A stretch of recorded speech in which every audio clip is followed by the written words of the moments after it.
ستجدنی انشاءاللہ من الصابرین، آپ مجھے صبر کرنے والوں میں سے پائیں گے۔ چنانچہ ابراہیم علیہ السلام نے اپنے بیٹے کو ذبح کرنے کا ارادہ کیا۔ اللہ رب العزت نے اس دنیا کو اپنی قدرت کاملہ سے پیدا فرمایا ہے۔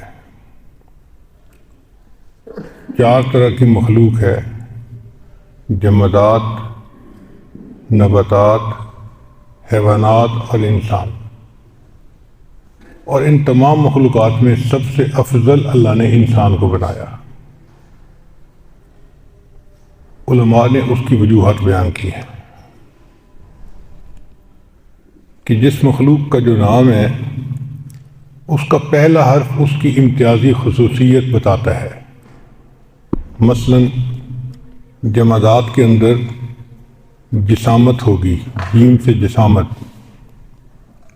پتھر کے اندر جسامت ہے، پہاڑ کے اندر جسامت ہے، زمین کے اندر، مریخ کے اندر، پہاڑوں کے اندر جسامت کی صفت موجود ہے۔ پھر اس کے بعد حیوانات۔ اب حیوانات کے اندر جسامت کی صفت بھی ہونی چاہیے اور ایک اور انفرادی صفت ہونی چاہیے جس کا پتہ اس کے نام کے پہلے حرف سے چلے گا۔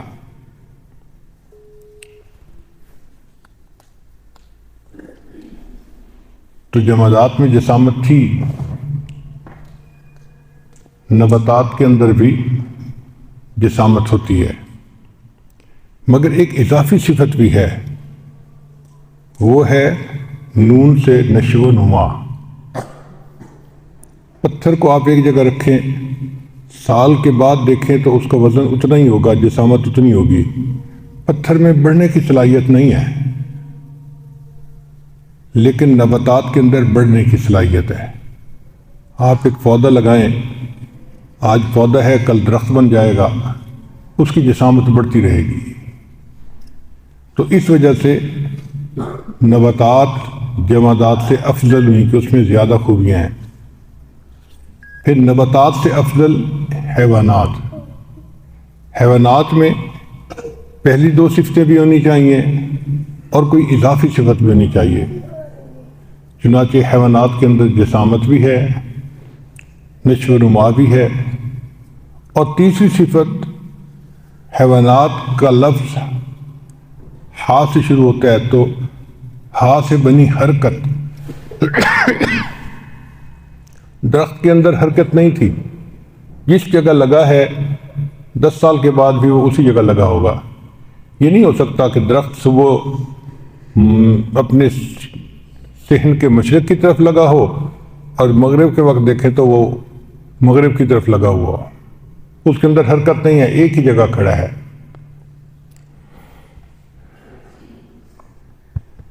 تیسری صفت جو اضافی ہونی چاہیے وہ حرکت تھی۔ چنانچہ حیوانات حرکت بھی کرتے ہیں۔ بکری کا بچہ آپ یہاں چھوڑیں گے تو وہ دوسری جگہ بھاگ جائے گا، ایک جگہ باندھیں گے تو کھل کے دوسری طرف چلا جائے گا، ان میں حرکت کی صفت بھی ہے۔ تو حیوانات نباتات سے افضل ہوئے اور نباتات جمادات سے افضل ہوئے۔ حیوانات سے بھی افضل انسان ہیں۔ اب انسان کے اندر یہ 3 صفات بھی ہونی چاہیے۔ چنانچہ انسان کے اندر جسامت بھی ہے، نشو و نما بھی ہے، بچہ پیدا ہوتا ہے تو چھوٹا سا، جوانی کی عمر میں 6 فٹ کا قد ہو جاتا ہے۔ پھر اس کے اندر حرکت بھی ہے، انسان حرکت کرتا ہے۔ پھر ایک اضافی صفت اس میں ہونی چاہیے جس کی وجہ سے وہ سب سے افضل قرار پایا۔ اس کا پتہ کیسے چلے گا؟ اس کے نام کے پہلے حرف سے۔ اب انسان کا نام الف سے شروع ہوتا ہے، تو الف سے ایک صفت بنی جس کو کہتے ہیں انس باللہ، اللہ سے محبت۔ یہ وہ صفت ہے جو باقی تمام مخلوقات پر انسان کو فضیلت دیتی ہے۔ اس لیے انسان کو اشرف المخلوقات کہا جاتا ہے کہ اللہ کی جتنی مخلوقات ہیں ان میں سب سے زیادہ اشرف اور اعلیٰ انسان ہے۔ انسان کے اندر اللہ نے ایک صفت رکھی ہے محبت کرنے والی۔ یہ صفت کسی اور میں نہیں ہے، انسان میں ہی ہے۔ حتیٰ کہ یہ صفت فرشتوں میں بھی نہیں ہے۔ فرشتے اللہ کی عبادت کرتے ہیں لیکن فرشتوں کو اللہ کی محبت کی جو حرارت ہے وہ محسوس نہیں ہو سکتی، وہ انسان کو اللہ نے عطا کی، اس لیے انسان فرشتوں سے بھی اعلیٰ بن گیا۔ چنانچہ انبیاء کرام کا درجہ فرشتوں سے اعلیٰ اور اونچا ہے، بلکہ امت کے اولیاء میں سے بعض ایسے حضرات گزرے کہ جو فرشتوں سے اعلیٰ ہو گئے۔ سیدنا صدیق رضی اللہ عنہ کو اللہ نے وہ مقام دیا کہ فرشتوں سے بھی آگے نکل گئے۔ تو انس باللہ اصل میں انسان کی اصل صفت ہے، اور جس بندے کے اندر اللہ کی محبت نہیں، اس میں اور جانور میں پھر کیا فرق رہا؟ اس لیے اللہ نے فرمایا کہ جو غافل لوگ ہیں اولئک کالانعام، یہ تو جانور ہیں، بل ہم اضل، بلکہ جانوروں سے بھی بدتر ہیں، اولئک هم الغافلون، یہ غافل لوگ ہیں۔ تو انسان کی قدر و قیمت اللہ کی محبت کی وجہ سے ہے۔ اللہ تعالیٰ یہ محبت کی صفت ہم سب کو عطا فرمائے، اس محبت کی نعمت ہم اپنے دل میں لے کر جائیں۔ عقل و دل و نگاہ کا مرشد اولی ہے عشق، عقل و دل و نگاہ کا مرشد اولی ہے عشق، عشق نہ ہو تو شرع و دین بت قدع تصورات۔ اگر شریعت سے عشق الہی کو نکال دیا جائے تو پھر تصورات کا ایک مجموعہ رہ جاتا ہے، اس کے سوا اور تو کچھ نہیں رہ جاتا۔ اس لیے مولانا روم رحمۃ اللہ فرماتے ہیں، ہر کے عاشق شد جمال ذات را، ہر وہ بندہ جو اللہ کی ذات کا عاشق بن گیا، ہر کے عاشق شد جمال ذات را اوست سید جملہ موجودات را، وہ تمام مخلوقات کا سردار بن گیا اللہ کی محبت کی وجہ سے۔ تو یہ وہ محبت ہے جو ہمیں اللہ سے مانگنی چاہیے اور اپنے دل میں پیدا کرنی چاہیے، اور یہ محبت پیدا ہو سکتی ہے کس طرح؟ اللہ کے ذکر کی کثرت سے۔ دستور یہ ہے کہ ذکر سے ذات کی محبت پیدا ہوتی ہے۔ جس چیز کا تذکرہ زیادہ کیا جائے اس کی محبت دل میں آ جاتی ہے۔ انسان جب اللہ کا تذکرہ زیادہ کرتا ہے، اٹھتے بیٹھتے اللہ کی باتیں کرتا ہے، اللہ کی باتیں سنتا ہے، تو اس کے دل میں پھر اللہ کی محبت بڑھ جاتی ہے۔ اس لیے اللہ والوں کو دیکھ کے اللہ یاد آتا ہے، چونکہ وہ اللہ ہی کی باتیں کرتے ہیں، ان کا چہرہ ہی انسان کو اللہ کی یاد دلا دیتا ہے۔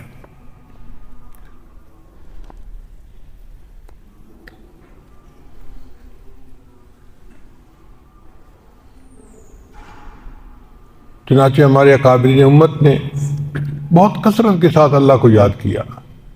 اللہ تعالیٰ کا ارشاد ہے، یا ایھا الذین آمنوا اذکروا اللہ ذکرا کثیرا، اے ایمان والو اللہ کا ذکر کثرت کے ساتھ کرو۔ تو اللہ تعالیٰ نے بھی ذکر کو کثرت کے ساتھ کرنے کا حکم دیا۔ اب جب اللہ کا ذکر کثرت کے ساتھ کریں گے تو یقیناً دل میں اللہ کی محبت آ جائے گی۔ محبت کے میدان میں یہ بات ذہن میں رکھ لیجئے کہ اللہ تعالیٰ کے ہاں بندے کی محبت پہلے پیدا ہوتی ہے، پھر بندے کے دل میں اللہ کی محبت پیدا ہوتی ہے۔ یحبہم و یحبونہ، اللہ فرماتے ہیں کہ وہ ایسے بندے ہوں گے اللہ ان سے محبت کریں گے اور وہ اللہ سے محبت کریں گے۔ یعنی بندہ جو اللہ سے محبت کرتا ہے نا، یہ عکس ہوتا ہے اس محبت کا جو اللہ کو بندے کے ساتھ ہوتی ہے۔ اس کے بغیر بندے کے دل میں اللہ کی محبت پیدا نہیں ہو سکتی۔ دنیا کی محبت جو چاہے کرے، میدان کھلا ہے۔ اللہ کی محبت ہر کوئی نہیں پا سکتا، وہی پائے گا جس کو اللہ چاہیں گے۔ اللہ پسند کرتے ہیں، بندے کے دل میں محبت کا بیج ڈال دیتے ہیں، پھر بندہ اپنے اللہ سے محبت کرنے والا بن جاتا ہے۔ یہ اللہ تعالیٰ کی طرف سے ایک انعام ہے جو بندے کو نصیب ہوتا ہے۔ اس لیے جن کو اللہ نے دین پر زندگی گزارنے کی توفیق عطا فرمائی، وہ اللہ کا شکر ادا کریں۔ اے اللہ، یہ ہمارا کمال نہیں، یہ آپ کا کمال ہے۔ آپ کی رحمت کی نظر متوجہ ہوئی اور ہمیں مسجد کا راستہ مل گیا، ورنہ تو مسجد کی بجائے ہم کہیں اور جا رہے ہوتے۔ یہ ہمارے بس میں نہیں تھا، اللہ نے ہمیں یہاں پہنچا دیا، اپنے گھر میں پہنچا دیا۔ تو اس لیے پہلے اللہ تعالیٰ بندے سے محبت کرتے ہیں، پھر بندے کے دل میں اللہ کی محبت پیدا ہوتی ہے۔ اور یہ محبت عجیب ہے، انسان کو دنیا سے بیگانہ کر دیتی ہے۔ دو عالم سے کرتی ہے بیگانہ دل کو، عجب چیز ہے لذت آشنائی۔ دو عالم سے انسان بیگانہ ہو جاتا ہے جب اللہ سے آشنا بن جاتا ہے۔ چنانچہ دنیا کا غم اور دنیا کے حزن اس کے نظر میں کچھ اہمیت ہی نہیں رکھتے۔ اس لیے اللہ نے فرمایا الا ان اولیاء اللہ لا خوف علیہم ولا هم یحزنون الذین آمنوا وکانوا یتقون۔ دیکھا، جو لوگ ایمان لائے اور تقوی کی زندگی گزاری، یہ اللہ کے اولیاء، ان کو نہ کوئی غم ہے نہ کوئی حزن ہے۔ خوف کہتے ہیں باہر سے جو ہو، اور حزن کہتے ہیں جو اندر سے ہو۔ تو اللہ والوں کو نہ کوئی خوف ہوتا ہے نہ کوئی حزن ہوتا ہے، ایسی زندگی گزارتے ہیں۔ ان کی زندگی میں ایسے واقعات آتے ہیں کہ ان پر خوف ہوتا ہے مگر ان کے دلوں پر نہیں ہوتا۔ اس کی مثال ایسے ہے کہ جیسے ایک شیشے کا بنا ہوا کمرہ ہو، ایک آدمی ایئر کنڈیشن کمرے میں بیٹھا ہوا ہے اور باہر آندھی چل رہی ہے۔ اب لوگ دیکھ رہے ہیں کہ باہر درخت گر رہے ہیں اور ہوا کے جھونکے آ رہے ہیں اور ادھر کی چیز ادھر جا رہی ہے۔ جیسے ایک دو دن پہلے ہوا تیز چلی تو گھر میں ہمارے پڑی ہوئی بعض چیزیں ایک جگہ سے اٹھ کے دوسری جگہ چلی گئیں، اتنی تیز آندھی تھی۔ تو شیشے میں بیٹھا ہوا بندہ آرام سکون سے بیٹھا ہوتا ہے، وہ دیکھ رہا ہوتا ہے کہ یہ چیز یہاں سے اڑ کے فلاں جگہ جا گری، درخت نیچے گر گیا، فلاں ہو گیا، یہ ہو گیا، مگر اس کے اپنے اوپر اس کا کوئی اثر نہیں ہوتا، اس لیے کہ وہ شیشے کے کمرے میں بند ہے اور ایئر کنڈیشن جگہ پہ بیٹھا ہے۔ بالکل اللہ والوں کی یہی کیفیت ہوتی ہے۔ ان کی زندگی میں غم آتے ہیں، پریشانیاں آتی ہیں، مگر ان کے دل اس سے پریشان نہیں ہوتے۔ وہ حالات ہوتے ہیں جو آتے جاتے رہتے ہیں، مگر اللہ والوں کے دلوں میں اطمینان ہوتا ہے۔ اللہ کی محبت کی وجہ سے ان کے دل اس سے پرسکون رہتے ہیں۔ چنانچہ ایک بزرگ جو تھے، ان کو سرکار نے جیل میں ڈال دیا، تو کسی مرید نے خط لکھا، حضرت آپ تو مصیبت میں گرفتار ہو گئے۔ انہوں نے جوابی خط لکھا، الحمدللہ مصیبت میں گرفتار ہوں، معصیت میں گرفتار نہیں ہوں۔ جیل میں بھی اللہ کا شکر ادا کر رہے ہیں کہ اللہ تعالیٰ نے مجھے اپنی بندگی والی زندگی عطا فرمائی ہے۔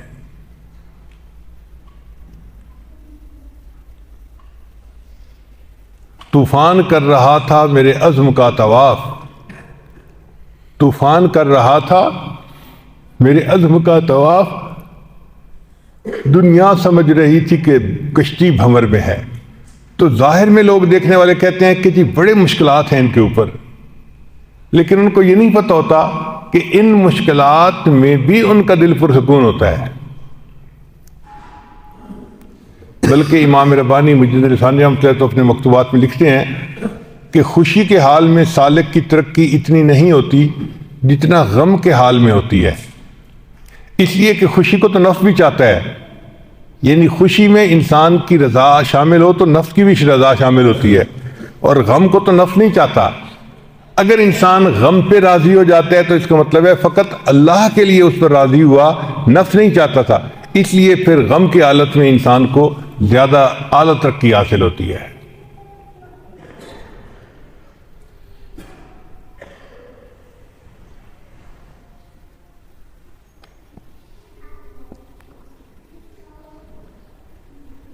بلکہ امام ربانی مجدد لسانی رحمۃ اللہ لکھتے ہیں کہ غم کی حالت میں انسان کو اللہ کا قرب جلدی نصیب ہوتا ہے۔ ایک شاعر کہتے ہیں، سکھ دکھاں تو دیواں وار، سکھ دکھاں تو دیواں وار، دکھاں آن ملائم یار، کہ میں ان سکھوں کو دکھوں پہ قربان کر دوں، دکھ نے تو مجھے میرے یار سے ملا دیا۔ امام ربانی مجدد لسانی فرماتے ہیں کہ یہ غم جو ہوتے ہیں نا، یہ دیکھنے میں ہوتے ہیں زہر کی مانند، مگر ان کے اندر مٹھاس ہوتی ہے جو انسان کو اللہ کے قریب کر دیتی ہے۔ گھر میں بھی ہم نے دیکھا ہے، کوئی بچہ غلطی کرے تو کئی مرتبہ ماں اس کو جھڑک دیتی ہے، تھپڑ لگا دیتی ہے، پھر اس کے بعد اس کو دوسروں کی نسبت زیادہ پیار بھی دیتی ہے، کیونکہ وہ محسوس کرتی ہے کہ میں نے بچے کے اوپر سختی کی، اب اس بچے کو محبت کی زیادہ ضرورت ہے۔ اللہ رب العزت کا بھی یہی معاملہ ہے کہ بندے کے اوپر حالات تو بھیجتے ہیں اور مشکل حالات ہوتے ہیں، مگر اس کے بعد اللہ تعالیٰ کی رحمت کی بھی نظر زیادہ ہوتی ہے اس بندے کے اوپر کہ میں نے اس بندے کو مشکل میں ڈالا، آزمائش میں ڈالا۔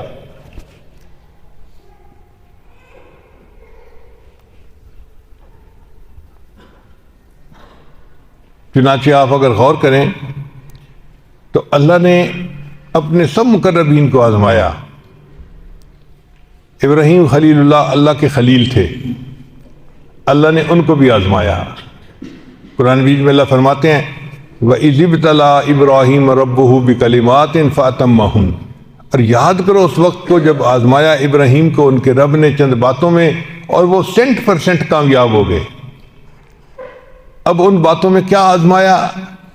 ایک تو اللہ نے امتحان لیا کہ اپنی فیملی کو چھوڑ آئیے مکہ مکرمہ، رہنے والے تھے عراق کے، اور اپنی بیوی اور چھوٹے دودھ پیتے بچے کو ساتھ لیا اور عراق سے چل کر مکہ مکرمہ بیت اللہ کے پاس پہنچے، اور بیوی اور بچے کو وہاں چھوڑ کر آ گئے۔ نہ کوئی ہوٹل ہے، نہ کوئی عمارت ہے، نہ کوئی بندہ ہے جو ان کی مہمان نوازی کر سکے یا ان کو کمپنی دے سکے۔ ایک بیابان سی جگہ ہے جہاں پانی بھی نہیں۔ اب تھوڑا سا سامان باقی تھا۔ جب بیوی بچے کو چھوڑ کے آ گئے تو دل میں محبت تو بہرحال ایک فطری چیز ہے نا۔ پہاڑ کی دوسری سائڈ پر آئے تو وہاں کھڑے ہو کے دعا مانگے، رب انی اسکنت من ذریتی بواد غیر ذی زرع عند بیتک المحرم ربنا لیقیموا الصلاۃ فاجعل افئدة من الناس تهوی الیہم وارزقهم من الثمرات لعلهم یشکرون۔ اللہ رب العزت نے دعا قبول فرما لی، مگر بڑی قربانی تھی۔ ہم لوگ دوسرے شہر میں ہونا اور گھر میں بیوی بچے محفوظ ہوتے ہیں اور بند کمرے کے اندر ہوتے ہیں اور کھانے پینے کی ہر چیز موجود ہوتی ہے، پھر بھی دل میں فکر ہوتی ہے جی گھر میں کوئی نہیں ہے، فکر رہتی ہے۔ ابراہیم علیہ السلام کا دل دیکھیے، ایک ویرانے میں اپنے دودھ پیتے بچے کو چھوڑ کے آ گئے۔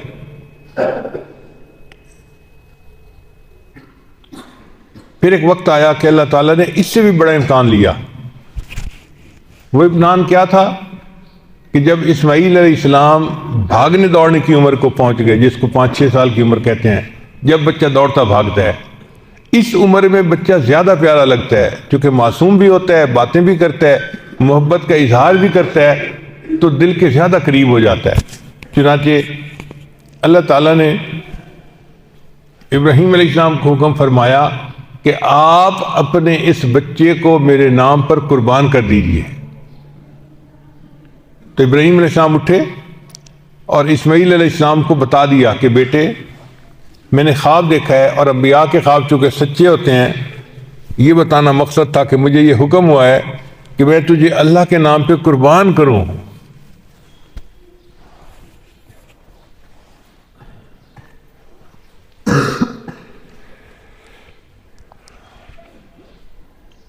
ہمارے ہاں بچے کو کانٹا چبھ جاتا ہے نا تو سچی بات ہے تکلیف ہمیں ہو رہی ہوتی ہے کہ بچے کو یہ تکلیف کیوں پہنچی، اس محبت کی وجہ سے دل میں ہے ان کے لیے۔ اور وہاں ابراہیم علیہ السلام کو خود حکم ہو رہا ہے کہ اپنے بیٹے کو ذبح فرما دیجیے۔ تو ابراہیم علیہ السلام نے اپنے بیٹے کو بتا دیا کہ اے بیٹے انی ارا فی المنام انی اذبحک فانظر ماذا تری، میں نے خواب دیکھا ہے کہ میں تجھے ذبح کر رہا ہوں، بیٹے بتا تیرا کیا معاملہ ہے۔ مفسرین نے لکھا کہ یہ نہیں پوچھا کہ اگر تو چاہتا ہے قربان کرنا تو میں کروں گا، اگر نہیں چاہتا تو میں نہیں کروں گا، نہیں۔ ابراہیم علیہ السلام نے یہ بات اس لیے پوچھی کہ بیٹے اگر تو بھی چاہتا ہے قربان ہونا تو میں ماننے والوں جیسا سلوک کروں گا، اور اگر تو چاہتا ہے قربان نہ ہونا تو میں نہ ماننے والوں جیسا سلوک کروں گا، تجھے اللہ کے نام پہ قربان میں نے ضرور کر رہا ہے۔ چنانچہ ابراہیم علیہ السلام نے اپنے بیٹے سے فرمایا کہ نہا دھو لو، میں نے آج ایک بڑے سے تمہاری ملاقات کروانی ہے۔ چنانچہ بی بی ہاجرہ نے اپنے بیٹے کو نہلا دیا، اچھے کپڑے پہنا دیے، اور اسماعیل علیہ السلام اپنے والد کے ساتھ چل پڑے کہ میں بڑے کی ملاقات کے لیے جا رہا ہوں۔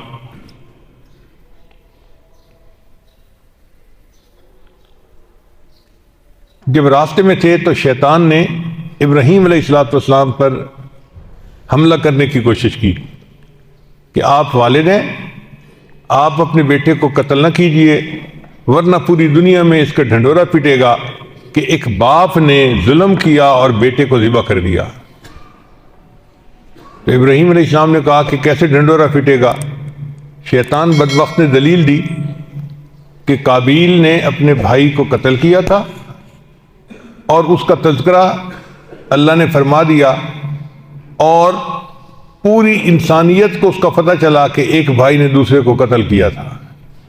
تو ابراہیم علیہ السلام نے فرمایا کہ بدبخت، اللہ تجھے غارت کرے، بھائی نے بھائی کو نفسانی خواہش کی وجہ سے قتل کیا تھا، میں اپنے بیٹے کو اللہ کی رضا کے لیے قربان کر رہا ہوں، یہ واقعہ اس کے ساتھ منطبق نہیں ہوتا۔ تو شیطان کا داؤ نہیں چل سکا۔ پھر اس نے سوچا کہ چلو میں بی بی ہاجرہ کو ورغلاتا ہوں۔ ان کے پاس آیا۔ آپ کو پتہ ہے آپ کے میاں اپنے بیٹے کو کیوں لے گئے؟ کسی بڑے کی ملاقات کے لیے؟ کہتے نہیں نہیں، وہ تو بیٹے کو ذبح کرنے کے لیے گئے ہیں۔ انہوں نے کہا کم بخت، کوئی باپ بھی بیٹے کو ذبح کرتا ہے؟ تو اس وقت شیطان نے کہا ہاں اللہ کا حکم ہوا ہے۔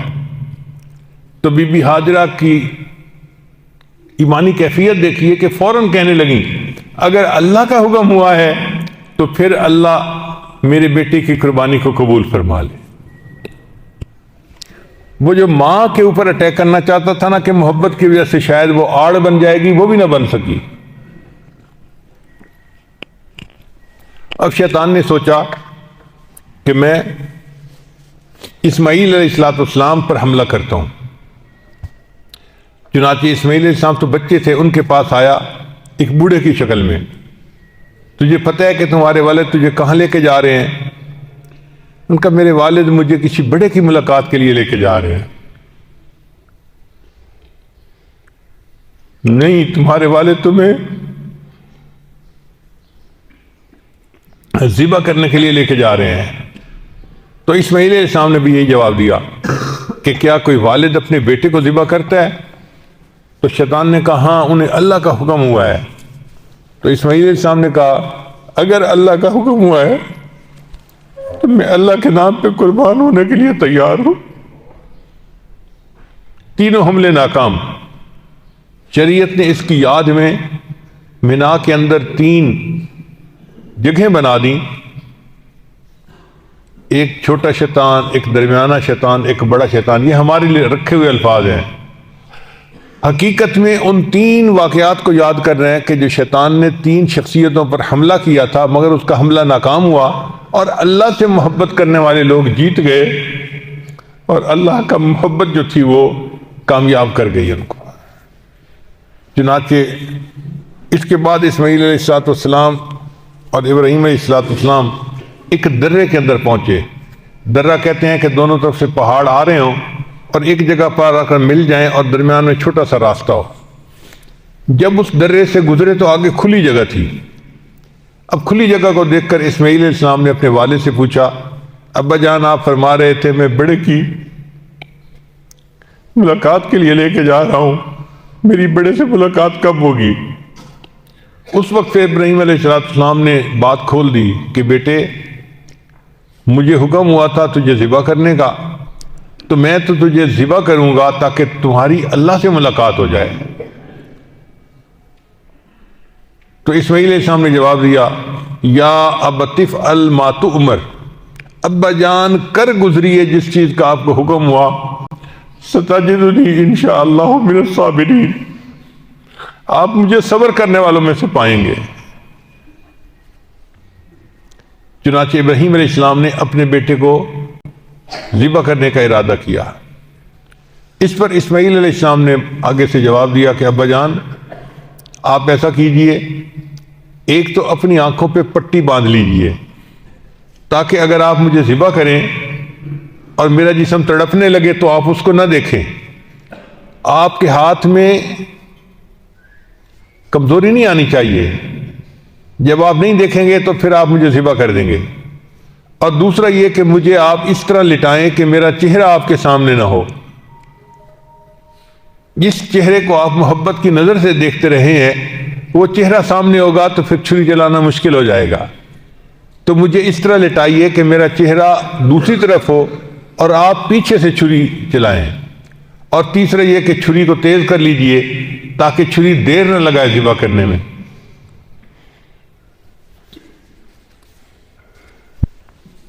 اور بعض کتابوں میں لکھا ہے کہ اسماعیل علیہ السلام نے ایک چوتھی بات بھی کہی، ابا جان میری ایک اور تمنا بھی ہے، جب آپ مجھے ذبح کر لیں تو میرے کپڑے جو خون آلود ہو جائیں وہ لے جا کے میری امی کو دکھا دیجیے، تاکہ امی بھی دیکھ لے کہ میرا بیٹا اللہ کے نام پہ قربان ہو گیا۔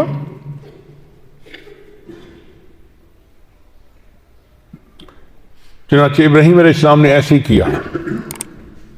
اللہ کو کچھ اور منظور تھا، اللہ تعالیٰ نے اسماعیل علیہ السلام کو تو محفوظ فرما لیا اور ان کی جگہ جنت سے ایک مینڈا بھیجا جو قربان ہو گیا، اور پھر اللہ تعالیٰ نے اس قربانی کی یاد کو آنے والی امت میں جاری فرما دیا۔ اللہ فرماتے ہیں ان ھذا لھو البلاء المبین، یہ ایک بڑی آزمائش تھی، یعنی ابراہیم علیہ السلام نے کوئی چھوٹی سی آزمائش نہیں دی، بڑی آزمائش دی۔ سلام علی ابراہیم، ابراہیم تجھ پر سلامتی ہو، ابراہیم تو شاباش، تو جیتا رہے، تو نے کیسی قربانی دی۔ یعنی ابراہیم علیہ السلام کی قربانی اللہ کو اتنی پسند آئی کہ اللہ نے فرمایا کہ آنے والی امت ہر سال اس کو یاد کرے گی کہ ایک بندے نے اپنے بیٹے کو اللہ کے نام پہ قربان کر دیا تھا۔ یہ حرم کی ابتدا ہے، قربانیوں کی ابتدا ہے، پھر یہ قربانیوں کا سلسلہ چلتا رہا، حتیٰ کہ اس کی انتہا اللہ کے محبوب صلی اللہ علیہ وسلم پر ہوئی۔ اللہ نے اپنے حبیب صلی اللہ علیہ وسلم سے بھی قربانی لی۔ اچھا وہ کیسی تھی کہ محبوب صلی اللہ علیہ وسلم کے نواسے کو اللہ نے دین کے لیے قربانی کے لیے کہا۔ چنانچہ سیدنا حسین رضی اللہ تعالیٰ عنہ اللہ کے دین کے لیے قربان ہو گئے، اور ان کی قربانی ذرا مختلف تھی کہ پورے خاندان کی قربانی دی۔ 72 بندے شہید ہوئے۔ گھر کا ایک بندہ فوت ہو جائے نا تو دل غمزدہ ہو جاتا ہے۔ 72 بندے جن میں معصوم بچے بھی ہیں، جوان بھی ہیں، ان سب کی لاشیں آنکھوں کے سامنے دیکھ رہے ہیں، اور اس کے باوجود پھر اپنی جان دینے کے لیے تیار ہیں۔ اور اللہ کی شان دیکھیں کہ نماز کا وقت آ گیا، جب عصر کی نماز کا سجدہ کیا تو اس وقت دشمن نے تلوار چلائی اور سر تن سے جدا کر دیا، اور سیدنا حسین رضی اللہ تعالیٰ عنہ نے جام شہادت نوش فرمایا۔ تو یہ شہادت اسماعیل علیہ السلام کی شہادت سے بلند درجے کی تھی۔ وہ ایک فرد کی شہادت تھی، یہ خاندان کی شہادت تھی۔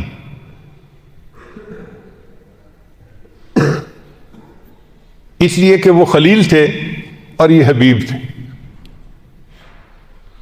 اسی کو علامہ اقبال نے شعر میں مختصر سمیٹ دیا،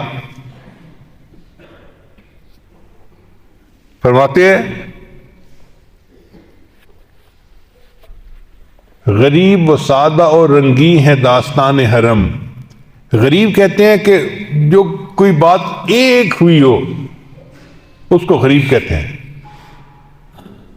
غریب و سادہ و رنگی ہے داستان حرم، یعنی حرم کی داستان سادہ ہے اور 1 in million بلین ہے، اور رنگین ہے یعنی خون سے رنگین ہے۔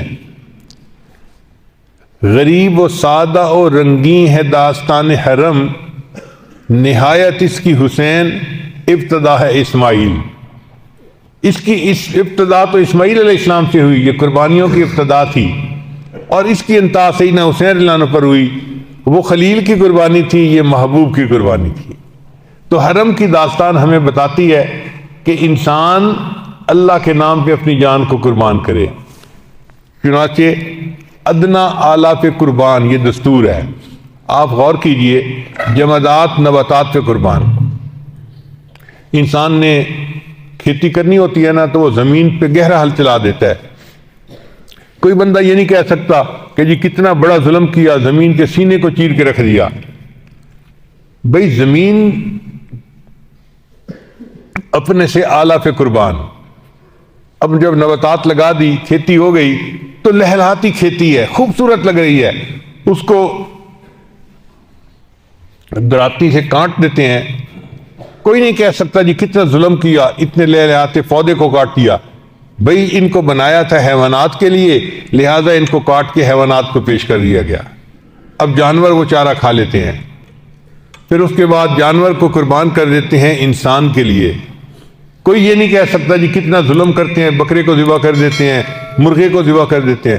بھئی ان کو اللہ نے پیدا ہی انسان کے لیے کیا ہے، انسان کی غذا بنایا ہے، اس لیے یہ ظلم نہیں ہے، یہ عین فطرت ہے.